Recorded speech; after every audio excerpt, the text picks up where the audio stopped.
চিকিৎসা মহাবিদ্যালয়ৰ যিখন মুখ্য প্ৰৱেশদ্বাৰ আছে তাৰ পৰা আৰম্ভ কৰি যোৰাবাটলৈকে যিসমূহ বাণিজ্যিক বাহন আছে অসমৰ টেক্সি আছে কেব আছে সেইসমূহ আজিৰ পৰা শ্বিলঙলৈ যাবলৈ আৰম্ভ কৰিছে কাৰণ ইতিমধ্যে এখন মিটিং হৈছিল বৈঠক হৈছিল কালিৰ দিনটোত আৰু সেই বৈঠকখনৰ পাছতেই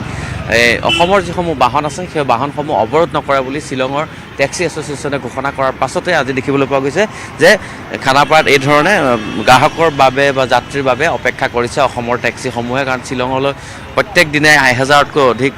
বাহন যায় বাণিজ্যিক বাহন যায় আৰু কিবা হাজাৰৰো অধিক পৰ্যটক শ্বিলঙলৈ যায় গুৱাহাটীৰ পৰা গতিকে গুৱাহাটী অন্যতম প্ৰাণকেন্দ্ৰ শ্বিলঙলৈ যোৱাৰ ক্ষেত্ৰত যোৰাবাটে হৈ পেলাই যিহেতু যাবলগীয়া হয় গতিকে আজিৰ দিনটোত যদি চায় তেনেহ'লে আজি পৰিস্থিতি পুনৰ স্বাভাৱিক হৈছে আৰু যিসকল আমাৰ অসমৰ টেক্সি চালক আছিল বা বাণিজ্যিক বাহনৰ চালক আছিল তেওঁলোকো সাজু হৈছে ইয়াৰ পৰা যাত্ৰী যদি আহে শ্বিলঙলৈ যাব পাৰিব এই পৰ্যন্ত কেইবাখনো বাহন গৈছে কোনো ধৰণৰ অসুবিধা হোৱা নাই বা তেওঁলোকে বাহনসমূহ অৱৰোধ কৰা নাই ঘূৰাই পঠিওৱা নাই আজি যে পৰিস্থিতি স্বাভাৱিক হৈছে বাহনসমূহ গৈ আছে 4টা দিনৰ পিছত পুনৰ আকৌ অসমৰ টেক্সি শ্বিলঙলৈ গৈছে একচুৱেলি যোৱাকালিও গৈছিলে যোৱাকালিতো তেখেতসকলে আপোনাৰ বৰাপানীৰ পৰা ঘূৰাই দিলে কিন্তু ঘূৰাই দিয়াৰ পিছত একচুৱেলি পৰহিৰ পৰা আমাৰ মেঘালয় চৰকাৰ আৰু অসম চৰকাৰৰ মিটিং এখন চলিছিলে সেইটো সিহঁতে যোৱাকালিলৈকে সিহঁতৰ চৰকাৰৰ লগত মানে যিবিলাক ইউনিয়ন বা এছ'চিয়েশ্যন আছে তেখেতসকলৰ লগত কোনো মানে হেৰি হোৱা নাছিলে তাৰ কাৰণে যোৱাকালি সিহঁতে বৰাপানীত মানে হেৰি কৰিলে তাৰপিছত যেতিয়া যোৱাকালি আকৌ চৰকাৰে সিহঁতৰ এছ'চিয়েশ্যনবিলাকৰ লগত কথা পাতি কিনে 10 তাৰিখলৈ এটা মানে সময়সীমা দিছে মানে এছ'চিয়েশ্যনে আৰু চৰকাৰেও মানে হেৰি কৰিছে সেইটোত 10 ছেপ্টেম্বৰত এটা মানে ডেট হেৰি কৰি দিছে তাৰ পিছত হয়তো যদি চৰকাৰে একো হেৰি নলয় তাৰপিছত হয়তো আকৌ তেখেতসকলে কৈছে যে আমি আকৌ আন্দোলন কৰিব পাৰোঁ এতিয়াতো আজি বৰ্তমান এতিয়া আমাৰ গাড়ী 8-10খন গুচি গৈছে এতিয়ালৈকে একো হেৰি অহা নাই ৰিজাল্ট অহা নাই গৈ আছে এতিয়া যাব দিছে এতিয়া গৈ আছে মেঘালয়ৰ টেক্সি চালক সন্থাই যি ধৰণে অসমৰ টেক্সিসমূহক বাধা দিলে এতিয়া 4টা দিন ধৰি তেওঁলোকৰ টেক্সিসমূহ কিন্তু যোৰাবাটলৈকে আহি আছিল যোৰাবাটত যাত্ৰী নমাই ঘূৰি গৈছে এই 4টা দিনত কিন্তু আমাৰ অসমৰ টেক্সি যোৰাবাট পাৰ হ'ব পৰা নাই আৰু গৈছে যদিও ঘূৰি আহিছে ভাড়া পোৱা নাই তেওঁলোকে এফালে প্ৰতিবাদ কৰিছে এফালে তেওঁলোকে নিজৰ দাবীত অটল আছে আনফালে কিন্তু তেওঁলোকে উপাৰ্জন কৰি আছিল হয় তেওঁলোকে উপাৰ্জন কৰিছিল একচুৱেলি যোৰাবাটত বন্ধটো সেইটো আমাৰ অসমৰ ফালৰ পৰা হৈছিলে আমি তেওঁলোকৰ গাড়ী উভতাই পঠাইছিলোঁ যোৰাবাটৰ পৰা ইফালে আহিবলৈ দিয়া নাছিলোঁ অকল টুৰিষ্ট গাড়ী বুলি পেলাই নহয় প্ৰাইভেট গাড়ী আপোনালোকে ভিডিঅ'ত দেখিছে চাগে এই মানে MLA নে কোন আছিলে এইটো মিনিষ্টাৰ মানে সেনেকুৱা ধৰণৰ গাড়ী VIP গাড়ী মুঠতে আমি যোৰাবাটৰ পৰা উভতাই দিছোঁ অকল এম্বুলেঞ্চখিনি আহিব পাৰিছে আমিহে উভতাই দিছিলোঁ আৰু তেওঁলোকৰ ইনকাম কিন্তু ডাবল হৈছিলে তেওঁলোকে কি কৰিছিলে শ্বিলঙৰ যিখিনি পেচেঞ্জাৰ ফচি আছিলে আমাৰ গুৱাহাটীৰ মানে কি হয় আমাৰ ডেইলি যিটো যাতায়াত আছে শ্বিলঙৰো গাড়ী গুৱাহাটীলৈ আহিছে পেচেঞ্জাৰলৈ আৰু গুৱাহাটীৰ পৰা গাড়ী গৈছে শ্বিলঙলৈ পেচেঞ্জাৰলৈ কিনে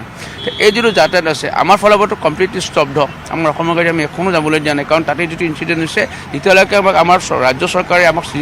মানে ছেফটি ছিকিউৰিটিৰ যেতিয়ালৈকে আমাক ভাল মানে এয়া নিদিয়ে তেতিয়ালৈকে আমাৰ অসমৰ গাড়ী যোৱাটো ৰিক্স আছে তাতে সেইকাৰণে আমি আমাৰ অসমৰ গাড়ী টেক্সিকে ধৰি আমি প্ৰাইভেট গাড়ীকো যাবলৈ মানে বাধা দিছিলোঁ বা ৰখাইছিলোঁ যাবলৈ দিয়া নাই আমি এখনো গাড়ী আমি ভিতৰত সোমাবলৈ দিয়া নাই আৰু ঠিক সেইটো কাৰণে বৰিহণা লৈয়ে মানে ঠিক সেইটোৰ কাৰণে ধৰক আমি মেঘালয় গাড়ীখিনি সোমাবলৈ দিয়া নাই কিন্তু সিহঁতে যোৰাবাটলৈকে আহিছে কাৰণ যোৰাবাটলৈকে বা বৰদিঘাটলৈকে আপোনালোকে জানে যে মেঘালয় হয় তো সিহঁতে শ্বিলঙৰ পৰা ইয়ালৈকে যিখিনি পেচেঞ্জাৰ ফচি আছিলে কিন্তু ওৱান ছাইড হৈ গ'ল ন আমাৰ গাড়ীত যাব পৰা নাই সিহঁতৰ গাড়ীখিনি পাই আছে গোটেইখিনি পেচেঞ্জাৰ সিহঁতে ডাবল পইচা মানে এটা পেচেঞ্জাৰৰ পৰা 1000কৈ লৈছে সিহঁতে যোৰাবাটলৈকে সেইদিনা ডাবল ইনকাম কৰিছে সিহঁতে সেইকেইটা দিন তাৰপিছত সেইটো আৰু সেইখিনি আৰু আমাৰ 4টা দিন ধৰি অসমৰ যিসমূহ বাহন আছিলে আমাৰ জিৰ' উপাৰ্জন শূন্য আমি উপাৰ্জনৰ কথা চিন্তাও কৰা নাই সেইকেইটা দিন আমি আপোনালোকে দেখিছে চাগে যে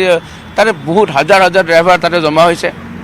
কোনোবাই অ'লা চলাইছে কোনোবাই উবেৰ চলাইছে তেওঁলোকে ধৰক শ্বিলঙত মাহত কেতিয়াবা 2 দিন বা 3 দিন যায় ঠিক আছে আমাৰ অকল টুৰিষ্ট টেক্সিখিনিতো প্ৰায় ধৰক আমাৰ টুৰিষ্ট টেক্সি ড্ৰাইভাৰ যিমান আছে বা টুৰিষ্ট টেক্সি গাড়ী যিকেইখন আছে আমি গুৱাহাটীত বহুত কমেই থাকোঁ গুৱাহাটীত লোকেল চাইট চিন আমাৰ বহুত কমেই হয়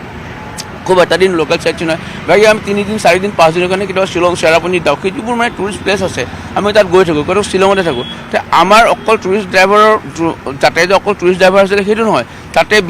সব মানে যিমান আমাৰ Ola Uber local taxi driver আছে সেইবোৰো আছিলে তাৰ লগতে আমাৰ মানে যিবোৰ দল সংগঠন আছে আপোনালোকে দেখিছে চাগে অসম জাতীয়তাবাদী এইবিলাক আকৌ বীৰ লাচিত সেনা মানে চবেই আছিলে মানে চবৰে আৱেগ মানে সকলো সমৰ্থন কৰি চবেই আছিলে সেইটো আমাৰতো শূন্য আমাৰ 1 টকা আমি ইনকামৰ কথা চিন্তা কৰি ৰাখে 4টা দিন আমি অকল আমাক প্ৰতিবাদ আমাৰ এইটো আছিলে যে আমাৰ সেইটো ইনচিডেণ্ট কিয় হোৱাৰ কাৰণে হ'ল আমি ক'ত দুখী আমি কি কৰিলোঁ আমাৰ ভুল কি হ'ল কিহৰ কাৰণে আমাৰ গাড়ীকেইটাক এটেক কৰিলে বা টাৰ্গেটত লৈছে আমাৰ সেইটো এটা আছিলে আমি মানে পইচাৰ কথা চিন্তা কৰা নাই, ইনকাম চিন্তা কৰা নাই, আমি মানে ফিউচাৰ চিন্তা কৰিছোঁ যে ভৱিষ্যত তেনেকুৱা যাতে নহয়, সেইখিনি আমাৰ ৰাজ্য চৰকাৰৰ লগত আছিলে, সেইখিনি আমাক ক্লিয়াৰ কৰি দিলে ৰাজ্য চৰকাৰে। এনেই বহু সময়ত আমি শুনা পাওঁ যে অসমৰ যিসকল চালক যায়, বাহন যায়, আৰু তাত মেঘালয়ৰ একাংশ চালকে বেয়া ব্যৱহাৰ কৰে বা কিছুমান বেলেগ ধৰণৰ ঘটনা সংঘটিত হয়, খুচুৰ খাচাৰ ঘটনা সংঘটিত হৈ থাকে, তেনেকুৱা কিবা হৈ থাকে? প্ৰায় সেইটো মানে কি হয় আপোনাৰ প্ৰতিটো জেগাত, প্ৰতিটো গলিত, প্ৰতিটো জেগাত আমি কেতিয়াবা চাওক, আমি যদি টুৰিষ্ট লৈ পেলাই গৈছোঁ,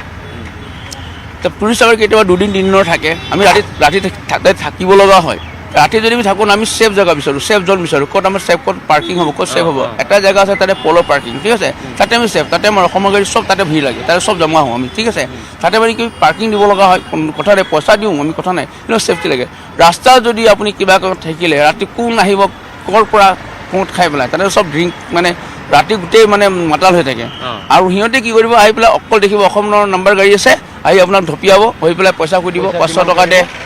বেছি পইচা নুসুধে, 500 টকা সুধিব বা 1000 টকা সুধিব, ঠিক আছে, তাতকৈ বেছি নুসুধে, সেইদিনা 5000 10,000 ডিমাণ্ড নকৰে, সিহঁতক অকল মদ খাবলৈ পইচা লাগে, মানে ফ্ৰী,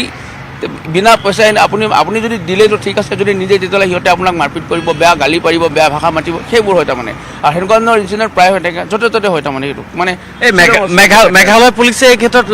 যদি আপোনালোকে মেঘালয় পুলিচক কেতিয়াবা কমপ্লেইন দিয়ে নাই, বা পুলিচে কি ধৰণে ব্যৱস্থা, মেঘালয় পুলিচে মানে আপোনাৰ যদি কিবা কাৰণত গাড়ীৰ লগত কিবা খুন্দা খুন্দি হৈছে, সেইখিনি সময়ত পুলিচে কিন্তু আমাক ছাপৰ্ট কৰি আছে, নকৰা নহয়, কিন্তু বেছিভাগ দেখা যায় যে পুলিচে সিহঁতক বেছিকৈ ছাপৰ্ট কৰে, আমাক অকণ কম কৰে। ক'ৰবাত যদি খুন্দা এটা লাগিলে কনফাৰ্মাইজ কৰিবলৈ দিব, আমাক কনফাৰ্মাইজ কৰিব যোৱা মানে সিহঁতৰ গাড়ীখনৰ যিটো ক্ষতিপূৰণ আপোনাৰ গাড়ীত লাগিছে সেইটো আপুনি বনাই ল'ব, কিন্তু সিহঁতৰ গাড়ী ক্ষতিপূৰণটো আপুনি দিব লাগিব, সেইটো কনফাৰ্মাইজ হয় সিহঁতৰ, ঠিক তেনেকুৱা ধৰণৰ হয় তাৰমানে তাতে সেইখিনি থাকে। মানে অসমৰ চালকসকলক যি ধৰণে তেওঁলোকে ব্যৱহাৰ কৰিব লাগে বা যি ধৰণৰ এটা সদব্যৱহাৰ থাকিব, তেনেকুৱা নাই। সেনেকুৱা বহুত কম পোৱা যায়, সেনেকুৱা বহুত কম পোৱা যায়, সেনেকুৱা কিন্তু এনেকুৱা ইনচিডেণ্ট এটা গৈছে যে শ্বিলঙৰ ড্ৰাইভাৰ বা শ্বিলঙৰ ল'ৰাই কোনোবা মাৰিছে, আমি যদি থানাত গৈ কেছ দিছোঁ, আমাৰ ইউনিয়নৰ ফালৰ পৰা যদি 4জন 5জন গৈছে, তেতিয়া কিন্তু পুলিচে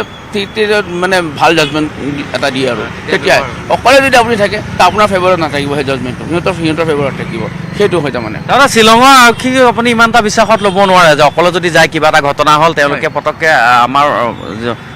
মানে আপুনি ভাল জাজমেণ্ট সিহঁতৰ পৰা নাপাব, সেইটো আশা কৰা ভুল হ'ব। আপুনি নিজে যিখিনি পাৰে ছেটেলমেণ্ট কৰক, নিজে সৰু হৈ পেলাই ছেটেলমেণ্ট কৰিব লগা হৈ যায়, কেতিয়াবা কনফাৰ্মাইজ কৰিব লগা হৈ যায়, কাৰণ উপায় নাই। আপুনি তাতে ফাইট কৰিব গ'লে আপোনাৰ আৰু মানে বিপদ আৰু বেছি হ'ব, তাৰমানে আপুনি বেছিয়ে প্ৰব্লেম ফেচ কৰিব লগা হ'ব, সেইটো কাৰণে আমি কনফাৰ্মাইজে কৰোঁ, পৰাপক্ষত সেইটো হৈ যায় তাৰমানে আমাৰ শ্বিলঙত। এয়া আছিল অসম টেক্সি ড্ৰাইভাৰ কেব এছ'চিয়েশ্যনৰ সাধাৰণ সম্পাদক। তেওঁলোকে বিভিন্ন সময়ত শ্বিলঙলৈ গৈ পেলাই বিভিন্ন ঘটনাৰ সন্মুখীন হয়, আৰু তাত কি ধৰণে আচলতে একাংশ শ্বিলঙৰ চালকে, টেক্সি চালকে নিশা ভাগত মাতাল হৈ পেলাই কি ধৰণে ধন দাবী কৰে বা বিভিন্ন অশ্লীল গালি পাৰে বা গাড়ীৰ ক্ষতি সাধন কৰিবলৈ চেষ্টা কৰে। গতিকে এনেকুৱা ধৰণৰ কিছু অপ্ৰীতিকৰ পৰিস্থিতিৰ সন্মুখীন হ'বলগীয়া হয় অসমৰ যিসকল টেক্সি চালক আছে। তৎসত্ত্বেও কিন্তু তেওঁলোকে নিজৰ ব্যৱসায় বা তেওঁলোকৰ উপাৰ্জনৰ বাবে সদায় শ্বিলঙলৈ যাত্ৰী অনা নিয়া কৰি আছে। কিন্তু শেহতীয়াকৈ যি ঘটনা সংঘটিত হ'ল, এই ঘটনাই কিন্তু দুয়োখন ৰাজ্যৰ মাজত থকা যি সদ্ভাৱ বা সম্প্ৰীতি, সেই সম্প্ৰীতি কিছু পৰিমাণে হ'লেও বিঘ্নিত কৰিছে, যাৰ ফলস্বৰূপে এনেধৰণৰ কিছু কথা ওলাইছে যে অসমৰ টেক্সি চালকসকলক শ্বিলঙত যি ধৰণৰ ব্যৱহাৰ কৰা হয়, শ্বিলঙৰ আৰক্ষীয়েও ভালদৰে তেওঁলোকক ব্যৱহাৰ নকৰে বা তেওঁলোকক সদ্ভাৱ নাৰাখে বুলি ইতিমধ্যে উল্লেখ কৰিছে। গতিকে বিষয়টো আচলতে দুয়োখন চৰকাৰৰ মাজত আলোচনাৰ এটা গুৰুত্বপূৰ্ণ বিষয়, আৰু দুয়োখন চৰকাৰৰ মাজত আলোচনাৰ পাছতে এই ধৰণৰ যি সমস্যা আছে, শ্বিলঙৰ টেক্সি এছ'চিয়েশ্যনৰ যি দাবী আছে, আমাৰ টেক্সি এছ'চিয়েশ্যনৰ যিসমূহ দাবী আছে, এই দাবীসমূহ পূৰণ হ'ব বুলি আস্থা ৰখা হৈছে বা বিশ্বাস কৰা হৈছে। কিন্তু 10 ছেপ্টেম্বৰলৈকে যিহেতু 10 ছেপ্টেম্বৰলৈকে সময় দিছে, 10 ছেপ্টেম্বৰলৈকে অসমৰ টেক্সিসমূহ শ্বিলঙলৈ গৈ থাকিব পাৰিব। আৰু আজি খানাপাৰাত আমি দেখুৱাইছোঁ যে প্ৰত্যেকটো ফালে যদি চাই, খানাপাৰাত যিসমূহ টেক্সি আছে এইফালেও যদি চাই, খানাপাৰা যিটো ষ্টেচন আছে, বাছ ষ্টেণ্ড আছে, এই টেক্সি ষ্টেণ্ডত শ গাড়ী ইতিমধ্যে ৰখি আছে গ্ৰাহকৰ অপেক্ষাত, আৰু খানাপাৰাৰ পৰা শ্বিলং অভিমুখে যাব। গতিকে আজিৰ দিনটোত পৰিস্থিতি স্বাভাৱিক হৈছে। শ্বিলঙলৈ যদি কোনোবা যাওঁ বুলি আহিছে যাব পাৰিব, বাণিজ্যিক বাহনতো যাব পাৰিব। কিন্তু কালিৰ দিনটোত ব্যক্তিগত যিসমূহ বাহন আছিল, সেই ব্যক্তিগত বাহনসমূহৰ জৰিয়তে একাংশ লোক মেঘালয়লৈ গৈছিল, আৰু তেওঁলোকক বাধা প্ৰদান কৰা নাছিল। যিহেতু কালি বৰাপানী উমিয়াম লেকৰ ওচৰত যিহেতু এটা প্ৰতিবাদী কাৰ্যসূচী গ্ৰহণ কৰিছিল শ্বিলঙৰ যিসকল টেক্সি এছ'চিয়েশ্যনৰ সদস্য আছিল তেওঁলোকে। কিন্তু আজি পৰিস্থিতি স্বাভাৱিক হৈছে, খানাপাৰাৰ পৰা শ্বিলঙলৈ গাড়ী চলি আছে, কোনো ধৰণৰ বাধা আৰোপ কৰা নাই, আৰু পূৰ্বৰ দৰে এটা শান্ত